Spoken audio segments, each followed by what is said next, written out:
তো বন্ধুরা চলে আসলাম এক পাতিলে নাটকটির নতুন ২৬তম পর্বের আপডেট নিয়ে।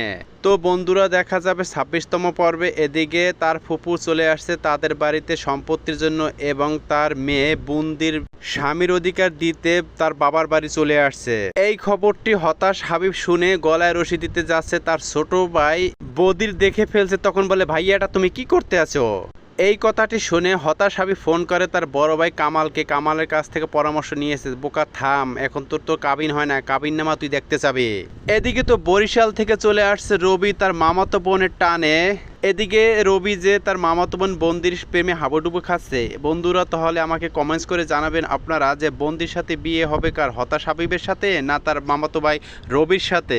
বন্দির সাথে যে হতাশ হাবিবের বাল্য বিবাহ হয়েছে, হাবিবের বাড়ি কাজের মেয়ে বলে দিয়েছে তার প্রেমিকাকে।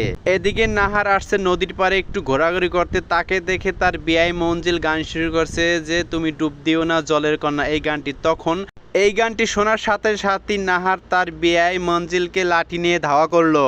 এদিকে আবার নতুন প্রেমে হাবুডুবু খাচ্ছে হতাশ হাবিবের সাবেক প্রেমিকা অন্যজনের সাথে। জামালের সুমন্দি তার মানে মঞ্জিল বিয়াই এক জায়গায় বসে বসে ভাবতে আছে, আর খোকার বোন যাচ্ছে তখন তাকে টিটকারি মারলো। এদিকে আবার মঞ্জিল আবার কামালের বউয়ের মোবাইল চুরি করে নিয়ে ভাগলো। বরিশালের রবি আবার খোকার বোনের দিকে পিছু নিল, তাকে আবার থাপ্পড় দিল খোকার বোনে এবং হাতটি ধরল রবি।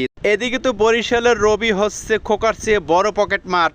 খোকার পকেটে ছিল মানিব্যাগ, মানিব্যাগের ভিতরে ছিল ১২,০০০ টাকা আজকে সারাদিনের ইনকাম। এদিকে নাহার তার বড় ভাবি জামালের বউকে জিজ্ঞেস করছে, ভাবি তোমার ভাই মঞ্জিল বিয়াই কোথায়? মঞ্জিল বিয়াই কামালের বউয়ের মোবাইল চুরি করে ভাগছে। এই কথাটি শুনে জামালের বউ তার নাহারকে থাপ্পড় দিল। তখন নাহার বলল, তোমাকে আমি মজা দেখাবো, এই থাপ্পড়ের প্রতিশোধ আমি নিব। এদিকে বরিশালের রবি আর হচ্ছে বন্দি নতুন প্রেম করতে আছে, তারা প্রেমে হাবুডুবু খাচ্ছে। এদিকে মঞ্জিল আবার খোকার বোনকে ডিস্টার্ব করতে থাকলো। এদিকে খোকা এসে বলল, আপনি লোকাল ট্রেনের মতো জায়গায় জায়গায় ব্রেক মারেন কেন? তো বন্ধুরা এখানেই ২৬তম পর্বের আপডেটটি এখানেই শেষ করে দিলাম। পরবর্তী আপডেট নিয়ে আসবো ২৭তম পর্ব আগামী রবিবার সন্ধ্যা ৬টায়।